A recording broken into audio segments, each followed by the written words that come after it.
tudo subindo muito. Eu abasteci meu carro vindo para cá 6,39. Na hora da volta já estão falando que tá 7 e pouco. Imagina no Rio de Janeiro, então, me que o pediu Rio é carona. gourmet. Charles não está bem das pernas, me pediu carona. Primeiro eu tinha carro, depois passei a usar Uber, agora eu peço carona. Pronto. Eu falo, pô, uma oportunidade da gente conversando, né? Com o Pedro e o Bino. Eu vou agregar. O que você acha que vai acontecer nessa parte da inflação? A gente já viu petróleo, milho, trigo. Você acha que isso acaba esse ano? Acha que vai mais? Depois a gente pode até falar como proteger dinheiro e tal, mas especificamente inflação. Você acha que pode acabar a guerra e já dar uma embicada para baixo? O que você pode falar disso aí? Toda vez que eu penso nessa questão de combustíveis mais caros, de trigo, que querendo ou não é a base da alimentação de muita gente. Hoje o pessoal come farinha o tempo todo, seja através de biscoito, macarrão, empanados. Olha o tamanho do pitch. Né? Tudo tem farinha. Quando a gente vê a comida ficando mais cara, o que vem na minha cabeça é uma frase do filósofo romano Sêneca, que ele dizia que o povo esfomeado não escuta a razão, nem se acalma com o que é justo e nem se dobra por nenhum apelo. Nossa. Se eu penso em preço de comida mais caro, eu penso em revolta popular. A não ser que você dê dinheiro pro povo. Caramba, ao longo da história, né? Exatamente. A não ser que você dê dinheiro pro povo. Então, o apelo por um auxílio para os menos favorecidos, ele fica cada vez maior nesse cenário. Esse já é um ponto. Mas, de onde vai ser esse dinheiro? Ou ele sai através de mais impostos, mas ninguém vai aprovar mais imposto em ano de eleição, e mesmo depois da eleição costuma ser muito impopular. Ou sai de mais endividamento, há um limite para isso, mas é possível fazer hoje, ou sai da criação de mais dinheiro. Então, o aumento dos preços por si só, ele pode provocar um aumento da oferta monetária que potencializa o problema da inflação. Pô, então você está falando que a inflação pode gerar mais inflação. Exatamente, num ciclo de retroalimentação. E nesse cenário, para conter a inflação, o Banco Central, que é autônomo, então o próximo presidente, sendo Lula, sendo Bolsonaro... Semana que vem tem Selic. Vai subir, né? Óbvio, vai subir. Você já gravou o seu vídeo para ter engajamento? A discussão é só quanto, né? A gente não sabe ainda o quanto, e pode ser que mude, né? Talvez eles tenham algo na cabeça agora, mas com acontecimentos que virão, isso pode mudar. Mas o ponto é que a inflação mais alta leva a juros mais altos. E aqui no Brasil isso não é uma decisão do presidente. Se foi eleito Lula, Bolsonaro, Moro, Dória, quem vai decidir nos próximos 2 anos ainda é o Roberto Campos Neto. E ele tem que subir os juros para controlar essa inflação. E aí quando a gente sobe os juros, a gente vê uma série de consequências na carteira dos investidores. Então hoje você vai achar fundo imobiliário pagando aluguel, né, dividendos de 10% ao ano. Tem fundo pagando 11% ao 12, ano. 15. 12. Alguns mais arriscados. Caramba, e tá pagando 15. 12 e a galera não quer comprar. Não quer. Você vê empresas, tudo bem, algumas estatais, negociada 3 vezes o lucro. Mas empresa boa, várias abaixo de 10 vezes os lucros que eles têm nesse momento.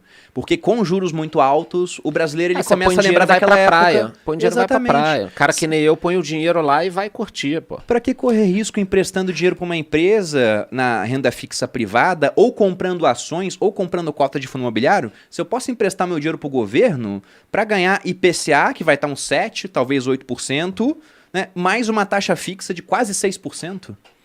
Então esse cara ele começa a abrir mão de correr risco para investir em dívida. Chance de chegar já agora, se não chegar a 12, chegar muito próximo, né? Pois é, e isso pensando no indexado da inflação, mas a própria Selic, que é o mais fácil de você entender como é que funciona, vai pagar a Selic diária, até o final do ano pode estar em 13%. Então isso tira capital dos investimentos privados e deixa mais dinheiro na mão ali do governo, né? Sendo financiado através de dívida. Eu também falei outro dia, imagina o cara que tem 5 milhões de reais, dando um exemplo aqui. Não, vamos botar 1 milhão, Pete, 1 milhão, tá? Esse cara 2 anos com a Selic a 2% ao ano, não é muito dinheiro que estaria pagando. Então o cara que tinha 1 milhão, era muito melhor ele buscar uma rentabilidade maior na economia real, pô, vou abrir uma franquia da Subway, Cacau Show, Boticário. Uma barbearia que tá muito Uma barbearia, uma... Paleteria. Que dá sempre certo. Uma barbearia desse tipo aí, que você senta, dá toma alguma coisa. Então, o cara abriria isso, porque 2% é muito pouco.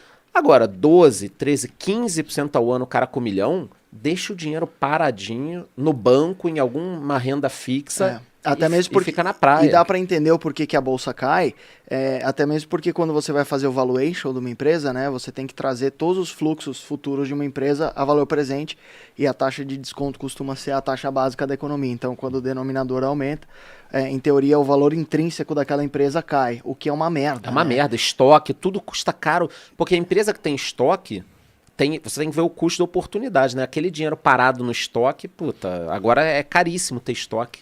Imagina a empresa com dívida ainda. Porque quando você tem uma taxa Selic muito baixa, aquela taxa baliza toda a nossa economia. Então um monte de gente foi ao mercado pegar dívida, um monte de gente financiou casa. Só que o cara, quando ia financiar a casa, ele via, ó, no pré-fixado você vai pegar a dívida a 7%. Né? Mas eu tenho aqui que você pode pegar a dívida a 3% mais inflação. Ai, que delícia. Aí o cara olha pra isso e fala, qual foi a inflação desse ano? Poxa, foi baixinha. Quer saber? Eu vou financiar aqui com uma taxa de 3% mais IPCA, ou, teve gente que fez isso, 3% mais IGPM. Ah, isso dá uma naba, A gente teve um IGPM que chegou em 12 meses a mais de 30%. Vamos fazer 10 segundos de silêncio em homenagem aos bravos aí. Se eles estiverem vivos ainda, porque olha só. O cara vai pagar 2 casas. Exatamente. Né? Se ele conseguir, muito provavelmente não vai conseguir pagar, porque vai ficar muito cara essa dívida.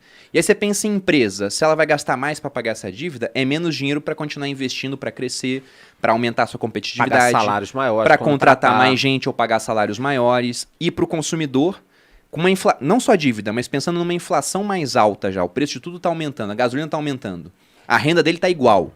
Ou até diminuiu, a renda média diminuiu durante a pandemia. Sim. Se ele gasta mais para comprar o básico, sobra menos para comprar o discricionário. Aí tu vê uma Magazine Luiza caindo quase 80% e se pergunta por quê? Porque ninguém tá comprando. Não, e esse é o cara que tem a dívida, tem o estoque, é tudo jogando contra. E tem mais, né? Você falou da gasolina. Pete, você pagou quanto naquele teu Uno Mille novo? 100 mil, né? Tá 100 mil Uno Mille. É que ele é de uma, tem Uno Mille por 100 de uma mil. série especial mil. do Uno Mille. É irado. Vem com uma roda de liga leve, meu. Excelente. Cara, não, mas é um carro popular 100 mil, né? É bizarro, é bizarro. Ou seja, não é popular mais, não dá pro cara ter carro. Não tem mais carro popular, esse é o ponto. Eu não sei se vocês sabem... Tem que chamar carro gourmet. O Bruno, ele anda com uma bola de cristal no bolso. Por quê? Porque ele acerta todas as previsões. Bruno, e para render um Reels agora, galera da edição... Brasil vai voltar a ser o paraíso dos cientistas, na sua opinião? Cara, já voltou, né? Já voltou. Porque o pessoal às vezes olha para a Selic e olha para a inflação. Você entra no site do Banco Central, tem os dois lá em destaque. E aí você vê Selic agora em 10,75 e vê uma inflação em 10,38. E pensa, não vale a pena, tá elas por elas. Só que a inflação é o que já passou. Já passou esses 12 meses, já perdeu 10% do valor o seu dinheiro. A Selic é o que vem à frente e ainda vai aumentar. Então, se a gente for entrar em ranking de juros globais, que país vai estar pagando uma taxa de juros de 2 dígitos com uma inflação que vai ficar em uns 6, 7%? Você vai ganhar 5%, 6% real. Isso não existe em nenhum lugar no mundo em um país minimamente sério. E o Brasil é minimamente sério. A gente tem problemas aqui, Sim. Mas a gente está melhor do que outros emergentes. Ucrânia e Rússia estão em guerra. Rússia tem juros de 20%, mas vai saber a inflação quanto é que vai ser Turquia, lá. o cara não é confiável. Exato. Turquia, o Banco Central é o presidente. Ele que decide o que fazer. A inflação lá também está altíssima e a taxa de juros não está acompanhando a inflação. A Argentina tem juros muito altos, mas a inflação colada com África juros. do Sul, o maior desemprego do mundo, está quase em convulsão social. Então não vale a pena investir. E é um país que ele é muito mais dividido do que o nosso, porque ainda tem a herança do apartheid. Isso. Então, o Brasil, na cesta dos emergentes, é aquela jabuticaba. Realmente, essa taxa de juros aqui no Brasil é um negócio que tem que ser aproveitado por aqueles que hoje têm capital.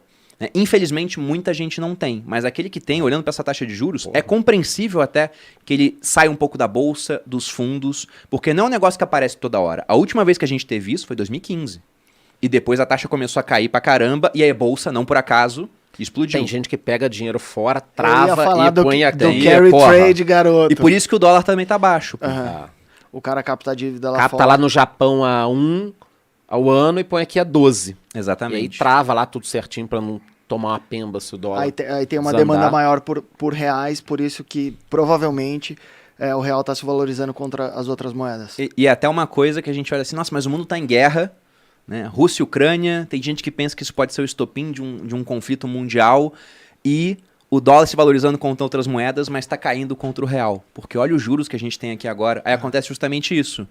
Até o empresário brasileiro pensa um pouco nisso. E isso também explica por que o dólar ainda é muito relevante. Ele vê o seguinte cenário. Todos nós aqui somos empresários. Vamos supor que a gente queira captar dívida agora. A gente não quer usar o mercado brasileiro porque a taxa de juros aqui é muito alta. A gente olha para o mercado americano e vê, cara, eu posso pegar dívida lá fora. Muito menor. Com uma taxa de juros muito menor. Ainda penso assim, poxa, os juros no Brasil vai aumentar mais, então o dólar vai cair mais. Quer dizer, eu posso pegar dólar agora, que ele está R$5, e quando eu for pagar, talvez o dólar esteja 4. E com juros muito mais baixos do que aqui. Então todo mundo corre para pegar dólar.